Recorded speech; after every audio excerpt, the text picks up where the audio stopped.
Birthday ছিল, তো আমরা তো ছোটখাটো স্ন্যাক্স পার্টির আয়োজন করেছিলাম। তো সবাই গিফট নিয়ে এসেছিল। আরে বাবা দাঁড়া, গিফট নিয়ে এসেছিল। তো সেই গিফটগুলো কালকে সারাদিন খাটাখাটনির পর ওপেন করিনি, এখন করছি। চলো তোমাদের দেখাই কি পেয়েছি।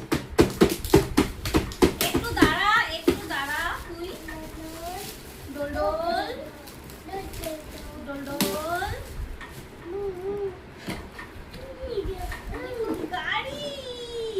গাড়ি পেয়েছে রিহু।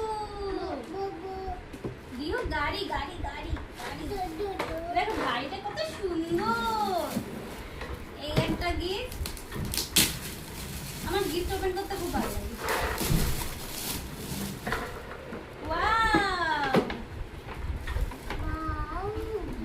ও বলছো বাহ, দেখো এটাও গাড়ি। ও বাবা, এটা গাড়ি চলে।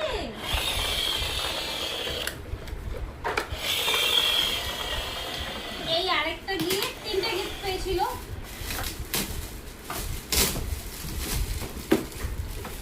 কারণ তিনজনকে নেমন্তন্ন করা হয়েছিল। তিনজনকে না, তিনটে ফ্যামিলি। কারণ আমরা তো এখানে বেশি কাউকে চিনি না, যাদের চিনি তাদেরকেই বলেছি। ও এটা বাবা সেম, এটা সেম, খালি কালার আলাদা। এই দেখো রিহু দুটো গিফট সেম পেয়েছে, খালি কালার আলাদা। দুটো কার্ড আর এই একটা কার্ড, তিনটে কার্ড। আর ওর মামা যেই কার্ডটা দিয়েছে সেটা তো দেখিয়েছি আগে। আর ওর পিঠে তো বাস্কেটবল দিয়েছে, তো 5টা গিফট পেয়েছে। ঠিক আছে চলো টাটা।